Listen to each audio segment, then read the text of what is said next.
Hello everyone, most welcome to this session on Prevent Cloud Compromises. In this session, we will learn how Uber discovers cyber risks and remediate threats with Google Cloud Security Command Center. It will be a fireside chat format where Uber will share a lot of great insights, and we will complement with some demos and hands-on presentations. My name is Joakim. I'm product manager within Google Cloud, focused on risk and attack path simulations. I'm one of the co-founders of the attack path simulation capability from the very start, and we're now very delighted to be part of the Google Cloud and the Security Command Center. My name is Tim Peacock. I'm the Senior PM for Threat Detection here at Google Cloud. Delighted to be back on stage here at Next. I've been on this team 5 years since we started it, and it is a joy to be presenting once again here at Moscone. In my spare time at Google, I'm also the co-host of the Cloud Security Podcast by Google. Hello everybody, my name is Sonal. I hope you're having a fantastic day at Google Next. Thanks for attending our session. So I am a security engineer at Uber. You may have heard of Uber, you may have used Uber. Our mission is to help anybody go anywhere, get anything, and earn along the way. I joined Uber in 2019, and before that, my background has been in software architecture and software development. Today, I'll be talking about our experiences using GCP's SEC product.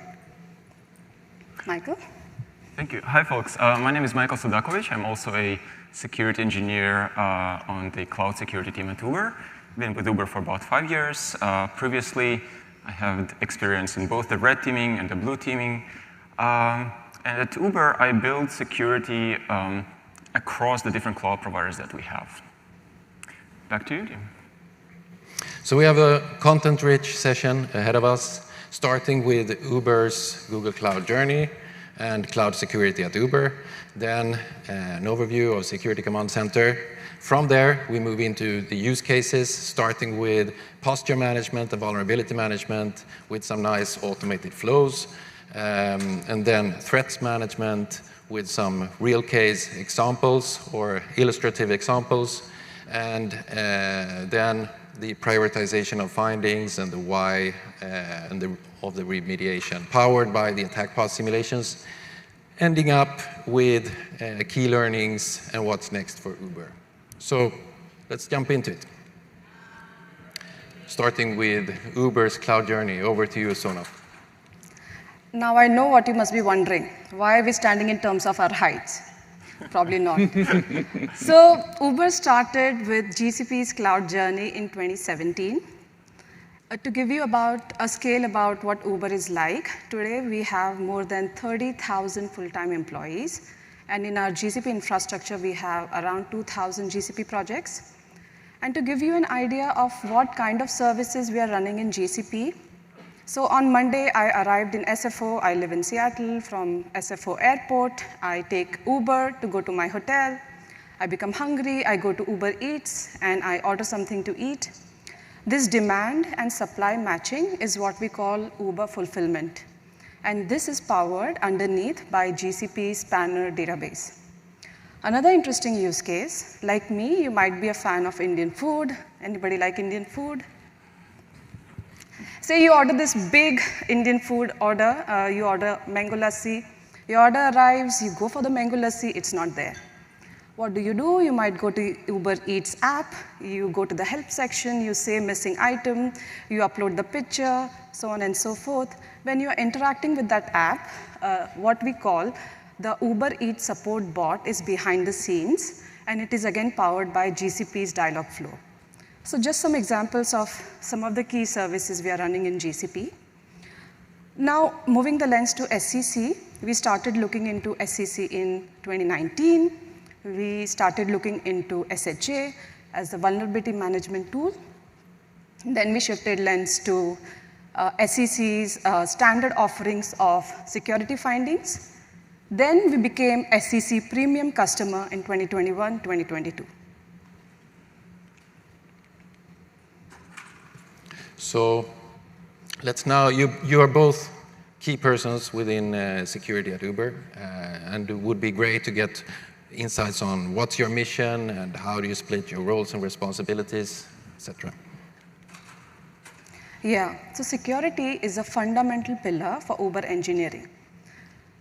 With that in mind, Uber Cloud Security Team, which is a part of wider engineering security team, has a mission to help our employees deploy their services in the cloud in a confident, efficient, and secured way possible. What this means is, while we want the engineers to have the agility to deploy their applications in the cloud, we want to ensure we know the footprint, and we want to ensure the security of the application and the data. With that, I would like to invite my colleague Michael to talk about our team's responsibilities. Awesome, thanks, Sonal. The cloud security team at Uber is part of a larger organization called EngSec, Engineering Security, that is led by Uber's CISO. So some of the main responsibilities of the cloud security team. Let's start with resource provisioning, or secure resource provisioning. So whenever an engineer, a developer, Uber employee needs to come up with resources on the cloud, Google Cloud in this case, they come to our team, they go through an automated workflow where they request to provision resources. What we do is we use a combination of infrastructure as code with Terraform and API calls to come up with GCP project with the correct resources that the user need. We attach labels, we attach policies, and so on and so forth. So this is one of the responsibilities and one of the tooling that we have. Next, and tightly related to that, is access controls. So again, when a user requests resources, they will generally come alongside roles, right? User roles in IAM to allow access to these resources. So that's also something that we need to manage and make sure that these roles are not over-provisioned. So we look at what the user needs and we provision the roles with the least privilege policy in mind. Now also, as time goes by, we suddenly might discover that, you know what, the user actually is not using some of the roles, some of the permissions that they have been given in the first place. So we automatically remove these over-provisioned roles to keep the attack surface to the minimum.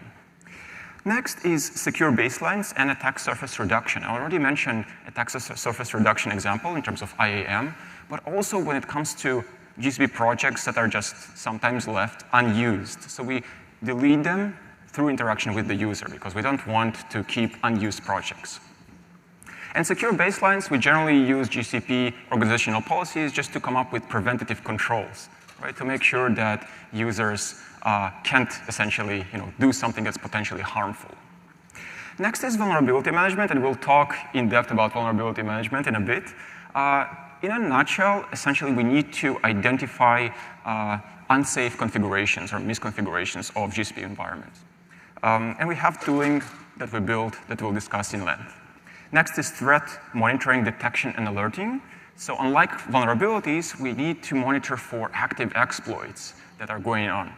When we monitor, when we detect them, we need to alert the right teams to start investigating and responding to these. We'll talk about that as well in a few slides. Usage guidance and operations. So, not everyone in the organization is familiar in depth with GCP, and especially with the security best practices when it comes to GCP. So when they have a question, they come to us, right? And we also provide the documentation for them to look into and to come up with training. Operations, we have an awesome operations security professionals that assist users whenever they have a question. So they reply to questions, and when needed, they also investigate or help investigate incidents. So one of the main services that we've used extensively, as Sonal mentioned, is SCC, Security Command Center. So with that, I'll pass it on to Tim to talk about SCC. Yeah, absolutely. Thank you. And thank you guys for sharing so candidly how you're using GCP and how you make it more secure. What we built with SCC is really pivoted around what we think of as 3 core areas of responsibility that map pretty cleanly to what Michael just described. So when I think about SCC on the next slide, I think about our mission of making Google Cloud the most secure place for your workloads and data, really centered around the needs of 3 kinds of users. The first kinds of users are those users who are responsible for the security of the cloud platform itself. So when I talk to users about migrations and coming to cloud, a lot of what they need to do to start with is get the right foundational guardrails in place evolve as new compliance intents and requirements come down from changing regulation, and ensure that their resources remain compliant with the policies they've selected for their business. The second group of users we aim at are the engineers, business people, application owners who are building our app modernization on top of Google Cloud. These people need to know as quickly as they can about vulnerabilities in their environments, whether that's the environment itself or the workloads that they're pushing to it. And now we know, despite all of our best efforts to harden our applications, harden our environments, bad guys still do bad stuff. And so the part of SEC I look after is actually the third pillar, and it's how do we catch bad guys in cloud as quickly, accurately, and actionably as possible. And so how do we do that? Well, I think of SEC as having really 4 core components. The first, of course, is visibility. Drucker told us you can't manage what you can't measure. Decades of investment in stealth fighters tell us that you can't hit what you can't see. As defenders, you can't secure what you don't know about. Now, as Google Cloud and as the control plane provider, we of course know about all of the resources that exist in your cloud organization, folder, or project. And so everything in SEC is based on foundational visibility into what you've got. On top of that, we layer a comprehensive set of risk management capabilities, first around assessing the state of your cloud environment itself. Do I have good firewalls? Do I have buckets that are open to the world? Do I have a BigQuery table ACLed for all users?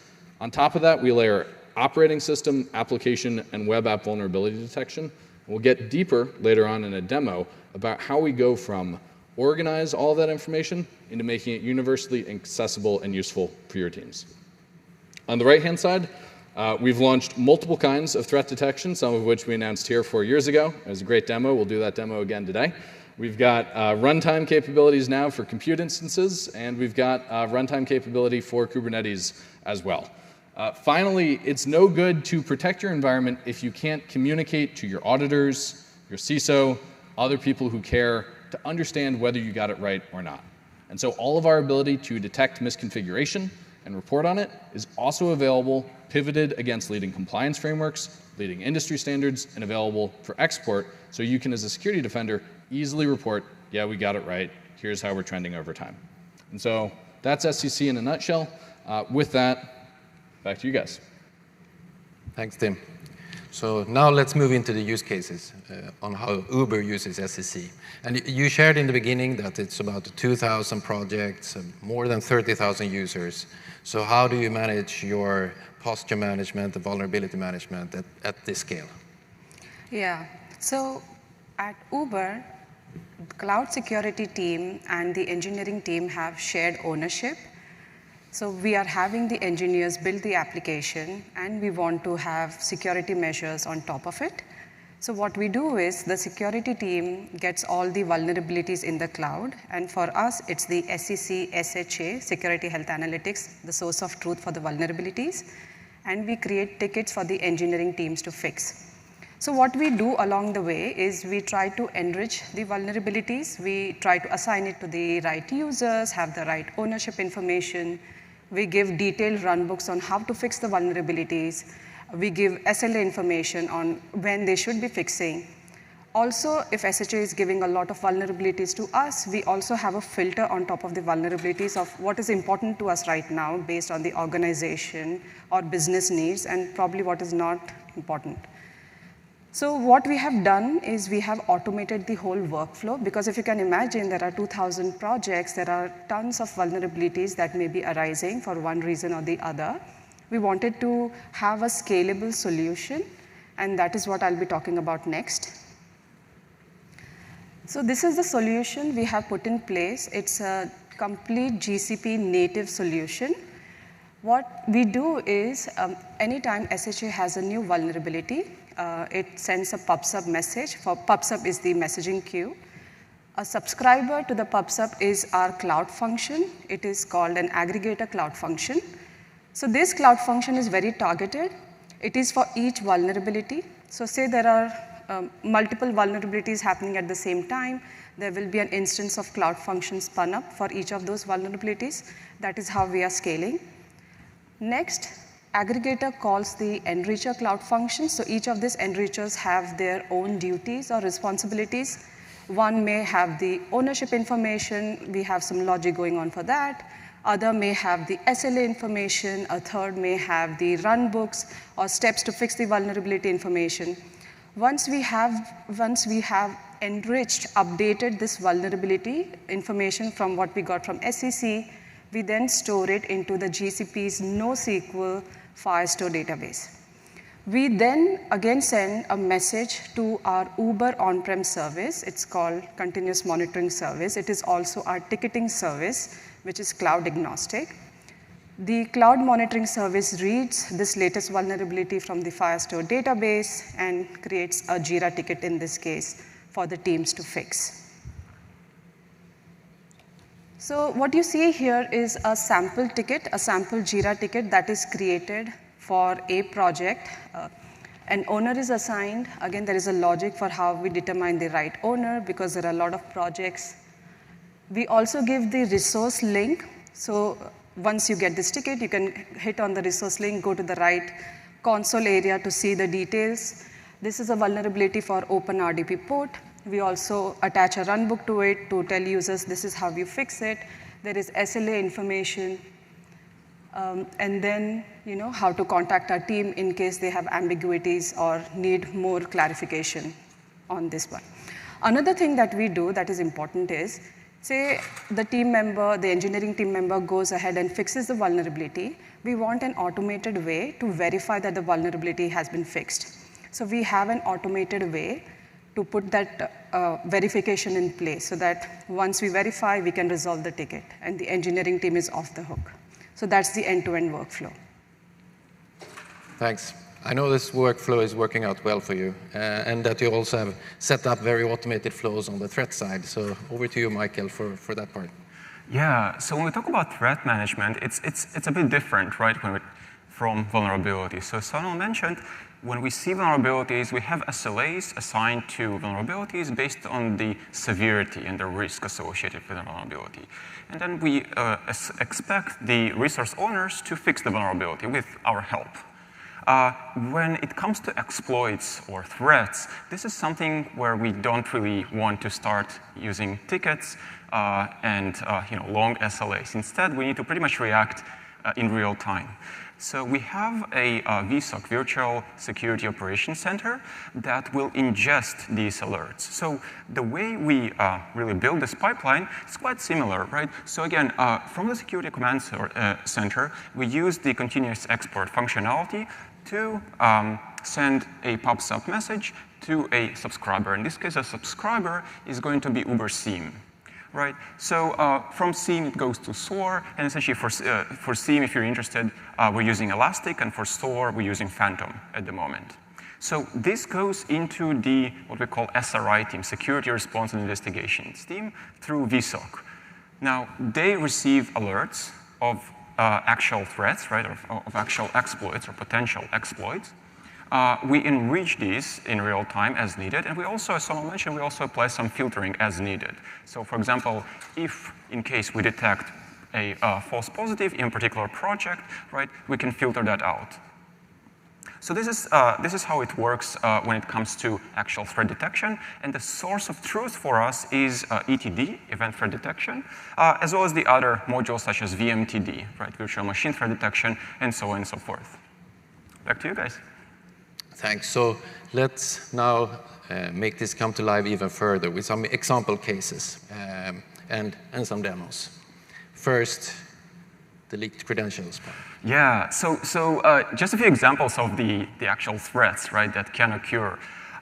So first example, you might have seen it yourself in your own environments, hopefully not, right? You might have read about it, right? Very common one and unfortunate one is leaked credentials. So what may happen, a user creates a service account, they download the keys to the service account, and then for some reason they put these keys in the clear in a JSON file potentially or add it to the code, and the code might get lost, might get uploaded to GitHub. This is something that we really don't want to happen, right? So we're lucky because ETD actually monitors GitHub and public repositories for occurrences where keys, public keys are uploaded.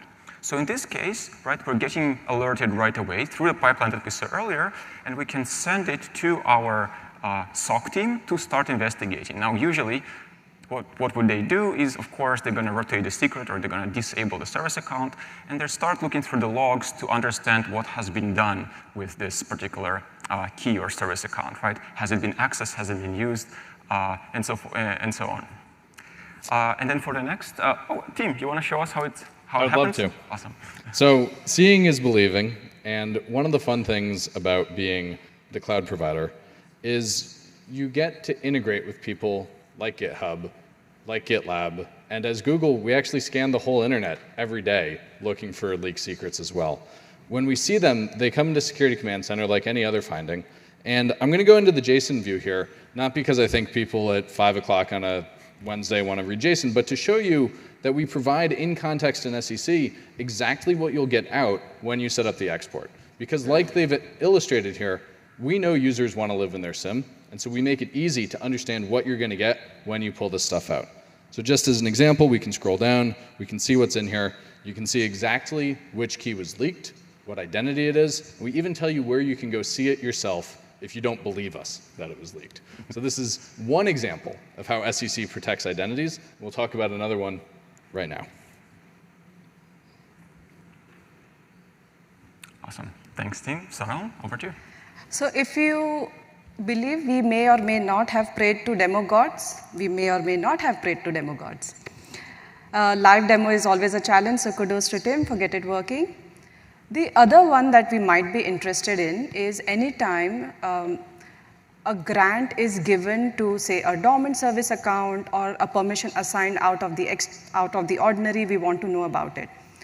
So this could be a case when, say, an org admin who's part of the hierarchy but not really part of the actual project is assigning, say, a primitive role to somebody outside of your organization. This could be a vendor company like Google in our case. We want to know about it because this is especially important for companies that have the organization policy of domain restricted sharing turned on. What this essentially means is that nobody outside of the organization can be assigned a role. So if an org admin is trying to assign a role to, say, at google.com address who's not part of the organization, it is very interesting, and they better have a good business justification to do so. With that, Tim would like to show you a demo. So I love building products at Google because I get to bake them into the control plane. Unlike a third-party offering where you've got to hook things up with service accounts, you've got to worry about log data leaving your org, we do it all locally. And because we're the control plane, we really understand it. So we've got an IAM grant screen here. And this is a Google engineering org. All of the people who are in this org are at google.com addresses. You can see a couple here. Would somebody here like to be made editor with their Gmail account? Yeah, let's make you editor, because that seems like a sketchy thing to do today, right? Joel, you're a brave man. I hope nobody signs you up for spam messages. You know, we see this all the time in practice. Contractors, third-party vendors, engineers who are in a hurry to work from home that night and don't want to deal with a multi-factor, they make bad grants. And it's not just external grants that we detect grants to unmanaged accounts, grants to dormant accounts. We're really good at catching issues as soon as they start. And when I say catching issues as soon as they start, I mean, if I go to Security Command Center right now and the demo gods have smiled upon me, we should have a finding about what we just did. So let's tab over, and here we are in Security Command Center. This is a view of the findings. I'm going to hit refresh. And now the demo gods are going to do me good tonight, and we're going to look and see. I want to show off our new query editor real quick, because I've got two of my colleagues in the back who build the platform stuff. And what they build here is really powerful. In the old days, if you saw SEC before, there wasn't all this capability to explore and build filters and pivot on different things here. So now we've got this great capability to add filters, and we can say, I want to filter for just this category of issue. So let's add that to our filter, and then let's hit apply. We're going to pivot over to the org level view, because we want to make sure we see all of the issues across the whole org. And again, we're going to pick on just the IAM anomalous grant, and we are going to see that we're actually looking at an end-to-end test because, of course, the demo gods decided maybe not tonight. But as an example of what you would see had this finding been triggered on the time frame that was relevant, you would see all of the details of who made the grant, where did they make it from, and why do we think it's a sketchy grant. You can also pick in further, review the exact details of the offending access grant. Here you can see that they were given editor, but this was just our end-to-end test. Joel apparently escaped my clutches for now. And so with that, back to you while I go remove his permissions. Joel, if I were you, you have a golden opportunity. Just go and find out what's there or spin up a high compute VM. So the next one, another hypothetical scenario, say you have a red team doing an exercise, spinning up a high compute VM. They may or may not be Joel. And they are running password cracking, hash cracking, and they are doing all sort of things just to see if you have proper defenses in place. You want to know about those alerts. So this is where SEC comes into the picture. ETT has the capability to tell you about Bitcoin mining, about password hashing. And Tim would like to do another demo. This time I'm just going to show you something. So when you think about the problems in cloud, cloud security is not like on-prem security. When you think about cloud, it's not just did I get malware onto an endpoint. It's what did an adversary do once they had permission in your cloud environment. And what we see in 86% of cloud compromises is not just, oh, the adversary got in. 86% of the time, they end up mining cryptocurrency. And they do this because it's instantly monetizable, doesn't matter, they're not paying for it anyway. And so although it's not especially efficient, it's super common. Now, when I wanted to build security for Google Cloud, I didn't want to do what we'd done for 30 years. Because let's face it, compared to, say, aviation safety records, the security industry isn't doing so great. So what if we could do something different than endpoint agent instrumentation? What if instead, as the cloud provider, we could take advantage of our position, providing not just the virtual machine to you, but the underlying hardware, the underlying software that virtualizes it, and even the racks that they're built on. And so what we've done is we've baked into the fabric of Google Cloud a capability that only Google Cloud offers, and we call it virtual machine threat detection. What we do is we grab the contents of memory, agentlessly, invisibly, with no impact to your running compute, and analyze that memory off to the side. And so rather than give security teams the challenge of convincing their partner engineering teams to give them a change window, to then deploy 5% of CPU using agents, we just baked it in the platform. You know what's great about that is it's on regardless of what image the adversary runs or what they disable inside the instance they've compromised. And so this example finding here, execution cryptocurrency mining error rule, you can see the AI explanation, and it's probably done a better job than I would. And so you can look at that, but we'll also scroll down, and we'll show you we've got all of the details, not just about what instance had the issue, but the name of the process and the path of the binary that was executed. And now you might say, how do you do that without an agent? And the answer is, well, we got really good at analyzing memory. We actually unwind a stream of bits into coherent understandings of what's happening inside that instance. And so I can take a stream of bytes out of the hypervisor, no clue from the instance about what's what, identify the swapper process, key into the kernel symbols, and then when I've got a Yara hit on a piece of executable memory, I can work backwards from that chunk of memory back to the kernel symbols, process table, figure out which process owns that memory, and pull all the insight I need agentlessly, no impact, no exposure to adversaries, to figure out what's going on in that instance. And so that's how we generated this finding. This is how we generate hundreds of these every day at cloud scale. And we're really proud that we've baked this into the platform in a way that nobody else has done.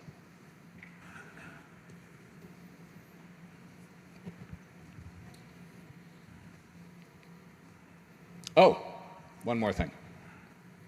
We're so confident in our ability to detect cryptomining that we're willing to put our money behind it.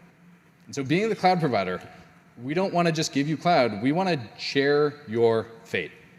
And so if we fail to detect a mining attack with SEC Premium, we'll cover up to the first $1 million of damage that they inflict by using compute for that purpose. So we're so confident, we're willing to stand behind our product to the tune of $1 million if we get it wrong. Nobody else offers this. Nobody else has that kind of confidence in their ability to catch bad guys. Now, let's move on to another key thing, how to prioritize among findings. So first, Michael and Sonal, how do you prioritize among findings? Yeah, that's really a difficult and a good question, because we at Uber scale, since we have thousands of projects, we also have many thousands of findings. So these findings will generally come with a severity, right? High, medium, critical, etc.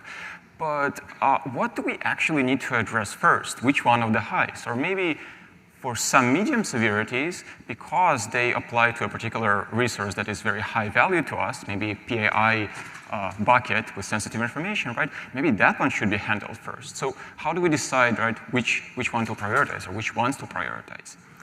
We also have a challenge when we try to contextualize these findings, right? What if some finding, or one particular finding, affects multiple resources, and by eliminating that, we actually eliminate a lot of the risk. So how do we contextualize this finding with other findings and other end resources?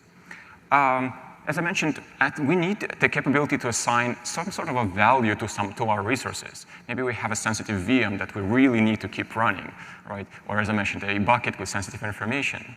Now, finally, when we talk to users who are not necessarily security savvy, we need a way to motivate them to resolve these findings, right? These vulnerabilities. And so how do we do that? What are the tools that we can use to show them what might happen if an attacker were to exploit a particular vulnerability? So we are lucky to have started collaboration with Attack Path Simulation some time ago, and over to you, Joakim, to talk about it. Yeah, thanks for the summary. I think you're spot on in describing the need, and which is, I would say, for all companies, more or less the same. So might have large environments, complex environments, many findings. We all have limited resources. We need to prioritize. And in our world, this is all about attack paths, because a high severity finding might be deep down in the architecture, tough for an attacker to even reach, or easy to reach, but from there, very tough to get to any high value resources. And often what we see is that it's the combinations of findings, right? So there might be an engineering team over here doing a configuration, a misconfiguration that they think is all legit in their view of the world. But when combining with what's over here, maybe some access rights, maybe some vulnerabilities, could create those highways of risk towards your high-value resources. And this we identify with the attack path simulations. So how it works is can be split into these 3 steps. First is a big graph generation phase. So the tool creates a big graph model of your GCP environment. It includes the detailed asset information from SEC. It includes the relationship between those assets and cloud-native insights into IAM policies and more. On that model, we run the simulations, and the tool then distills out for you how exposed are the valued resources, what are the paths and the paths of least resistance to those resources, and for the use case of prioritization of findings, which findings should I then prioritize? So I just want to highlight a number of features before we go into demo. First, these simulations run on the model. They do not create any risk on your live environment whatsoever. Second, they include both what you 100% know about your environment, which is one thing so great about cloud, right? You know a lot. But also, and importantly, they include the known unknowns, such as users getting phished or the risks of credentials leaking, making these sort of risk simulations. And it's all fully automated. You do not need to specify any complex queries for what attack paths you're looking for. You simply let these simulations run to identify the paths, identify the risks, and do the prioritization for you. And it's cloud native with Google, no snapshots sent to external providers. So with that, over to demo. To. So imagine you're defending an environment, and you've got this pile of findings, and you want to know which ones I should deal with first. Which findings open up the most risk? Cloud environments are hard to understand. Each cloud is different. If you're an AWS expert, GCP is different. If you're an on-prem person, cloud's a whole new kettle of fish altogether. And so what we've done here is we've really tried to bring together the attack path simulation and some of the AI stuff I'll show later to democratize talent. And so here we've got an example set of findings, some with a high severity, some with a medium severity, others with a high severity with a much lower attack exposure score. And so when it comes to cloud environments, severity is not the most important thing to key off of. It's truly, do I understand how these findings enable adversaries to move through my environment? And so we're going to pick in on the details about this overprivileged service account user. And so we pivot over to this, and you can see that this one finding actually implicates 3 different resources that I've said are highly valued in these risk chains. So over on the left-hand side, we've got instance 2, 3, and 4. Maybe I'm in a I care about instance 4 kind of mood. And so I can click on that, dynamically redraw it. I know people in the back are squinting, so I'm going to shrink that down, and then we're going to walk through it. So we put the attacker on the public internet, because assume they're starting from the least advantaged position. We then situate these 3 findings related to bad network configuration, and in a very Donald Rumsfeld would be proud of us unknown unknowns kind of way, simulate what would happen if there was a leaked SSH key. In this case, a leaked SSH key combined with those network holes enable the adversary to get to instance 1. From instance 1, we can see what they might do on that node. Connecting over the network, logging in with an SSH key, they're able to connect to the instance, they're able to get full access, and then they're able to achieve service account access. And this is, again, where cloud is different from on-prem. What you know about defending on-prem systems, moving over networks, installing malware on instances, it's different in cloud, where attacks are powered by identity. And if you don't understand the relationships between your identities, your resources, and your network, you're not going to succeed at defending your cloud. And so getting access to that service account, what does that enable the attacker to do? Well, in this case, that service account itself has an issue, which is the original one we looked at, the over-provisioning. That allows the adversary to then log in using OS login, which is our cloud-native way of accessing instances with cloud identity. They can pivot to instance 2. On instance 2, they discover another service account, which is itself not just over-provisioned, it's actually got admin permissions.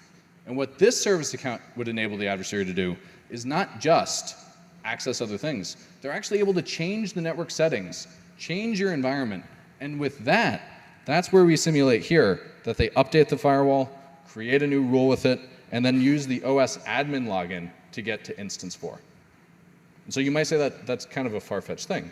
But adversaries are pretty good. Like, we've got 30 years of respecting our adversaries at this point.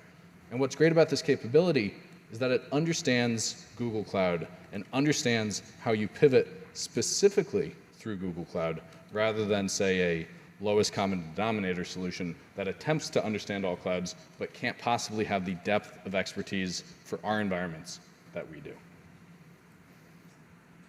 Aren't there one more thing to demo? There's one more thing. You gotta do one more thing, right? Come on. AI summaries.